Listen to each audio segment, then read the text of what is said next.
Boxing update mga tol, Vasily Lomachenko nagbabalak na raw magretiro sa boxing. Huling laban ni Vasily Lomachenko kontra George Kambosos. Si Lomachenko lang ang nag-iisang tumalo kay Kambosos via TKO. Sayang mga tol kung magretiro na ngayon si Lomachenko dahil hindi pa niya nakakalaban si Tank Davis at si Shakur Stevenson. Matatandaan na dapat may kasang laban ni Loma versus Tank Davis pero umatras muna si Lomachenko dahil hindi pa raw handa ngayong 2024. Magpapahinga raw muna sa boxing at babalik sa 2025. Pero ngayon mga tol, may report na baka raw magretiro na si Lomachenko.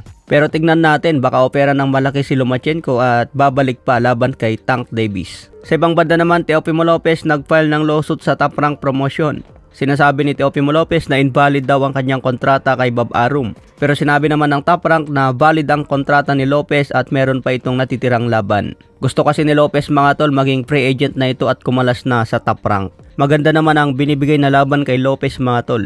Binigay si Vasily Lomachenko at si Josh Taylor. Sa ibang balita naman, Stephen Fulton versus Brandon Figueroa. Mangyayari na po ang rematch sa undercard ni Tank Davis versus Lamont Roach ngayong December 14. Unang laban ni Figueroa at Stephen Fulton, natalo si Figueroa. Pero ngayon sinabi ni Brandon Figueroa na maghihiganti na siya kay Stephen Fulton. Matatandaan na pinulbos lang ni Naoya Inoue itong si Fulton, tinapos sa knockout. Sa ibang banda, harapan ni Beterbiev versus Dmitry Bivol. Sinabi ni Bivol mga tol, si Arthur Beterbiev daw ang pinakamalupit na mga kalaban niya sa buong karir. Si Beterbiev daw ang pinaka best fighter, mas malupit pa kay Canelo Alvarez. Iba raw itong si Beterbiev dahil isang Russian din at alam niya yung style ni Dmitry Bivol. Tinatawag na Soviet style itong si Bivol kaya alam daw ni Arthur Beterbiev yan. Samantala sinabi rin ni Arthur Beterbiev na paghandaan niya ang style ni Dmitry Bivol. Alam daw niya na outboxer ito at long distance ang galawan. Kaya nag-prepare daw si Arthur Beterbiev sa ganyang estilo. Isang outboxer at long distance ang tirada. Kaya abangan daw natin yan ngayong October 13. Ngayon pa lang magkakaroon ng undisputed 4 belt sa light heavyweight division. Huling undisputed dyan si Roy Jones Jr.